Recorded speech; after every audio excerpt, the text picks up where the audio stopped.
In this article, we have to find the angle between two planes. So first we suppose that general equation of the plane be a1x plus b1y plus c1z plus d1 equal to 0. This is the first plane. And the second plane is a2x plus b2y plus c2z plus d2 is equal to 0. There are two planes.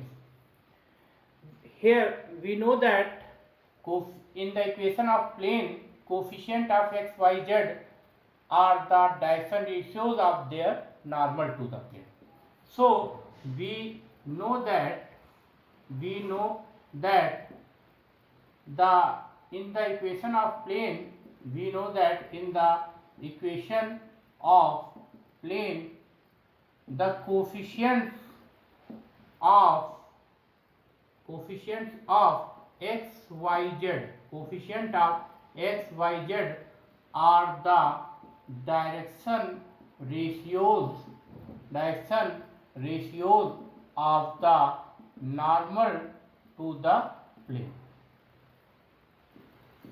We know that in the equation of plane the coefficient of x, y, z represent the direction ratios of the normal to the plane. So the direction ratios of normal to the plane 1 and second, plane 1 and 2 are a1, b1, c1 and a2, b2, c2. Here we suppose that a1x plus b1y plus c1z plus d1 is equal to 0. This is the equation of plane, general equation of plane 1. And the second equation of the plane is a2x plus b2y plus c2z plus d2 is equal to 0. We know that the coefficient of x, y, z are the direction ratios of the normal to the plane. Here the direction ratios of direction ratios of the normal to the plane first is a1, b1, c1. And the direction ratios of the normal to the plane second is a2, b2, c2. Now we know that angle between the planes, we know that angle between the planes is equal to their normal to the plane. We know that angle between the planes is equal to their normal to the planes. Now we find here direction cosines of the normal to the plane 1 and direction cosines of the normal to the plane second. We know that if the direction ratios are given, so we find here direction cosines of the normal. L1 is a1 upon under root a1 square plus b1 square plus c1 square. This is the relation between the direction ratios and direction cosines. m1 is b1 upon under root a1 square plus b1 square plus c1 square, and n1 is c1 upon under root a1 square plus b1 square plus c1 square. These are L1, m1, n1 are the direction cosines of the normal on the plane 1.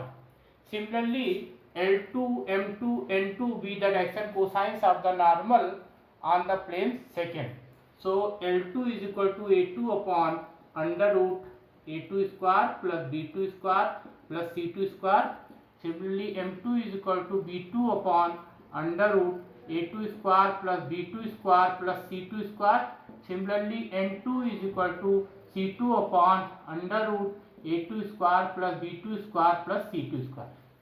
Here we can see that if the direction ratios of the normal to the plane, so we find the direction cosines of the normal to the plane 1 and second from the relation between the direction ratios and direction cosines.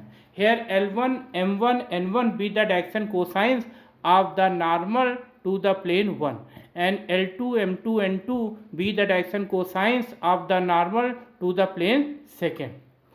Now we know that we know that angle between the planes is equal to angle between the normal. So we find here angle between the, let us suppose that let theta be the angle between their between the planes. So theta is also the angle between their normals. We know that angle between the planes is equal to the angle between their normal. Here we suppose that theta is the angle between the planes, so theta is also the angle between their normal. Now we find here angle between the normal. So cos theta is L1 L2 plus M1 M2 plus N1 N2. This is the formula for finding the angle between two lines. Here the lines are the normal to the plane 1 and the normal to the plane 2nd. Now we put here value of L1 L2, M1 M2 and N1 N2. So we find here cos theta is equal to A1 A2 plus B1 B2 plus C1 C2 divided by under root A1 square plus B1 square plus C1 square and under root A2 square plus B2 square plus C2 square. This is the angle between the planes. So if we find the angle between the two given planes, a1x plus b1y plus c1z plus d1 is equal to 0 and a2x plus b2y plus c2z plus d2 is equal to 0. So the angle between the planes can be found from the formula cos theta is equal to a1 a2 plus b1 b2 plus c1 c2 divided by under root a1 square plus b1 square plus c1 square into under root a2 square plus b2 square plus c2 square. Now we find the condition for perpendicular planes. Condition for perpendicular planes. If planes are perpendicular, so their normals also perpendicular. We know that if the planes are perpendicular, so the normals also perpendicular. If the planes are perpendicular,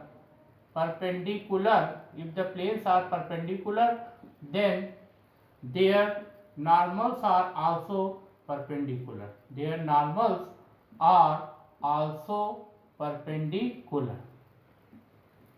So the angle between the normals,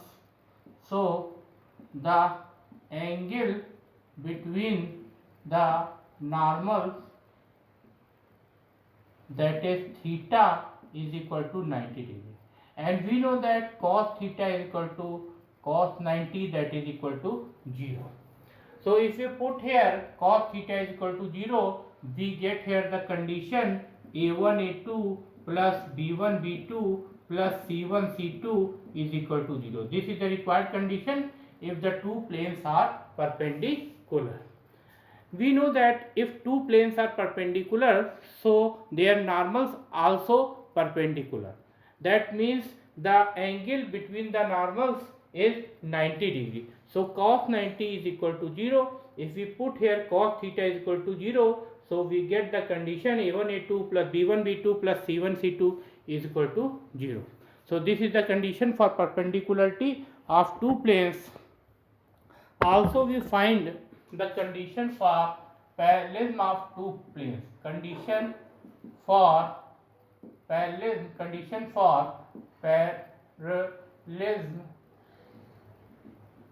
of two planes. Condition for parallelism of two planes. We know that if two planes are parallel, so their normals also parallel. If two planes are parallel, so their normals also parallel.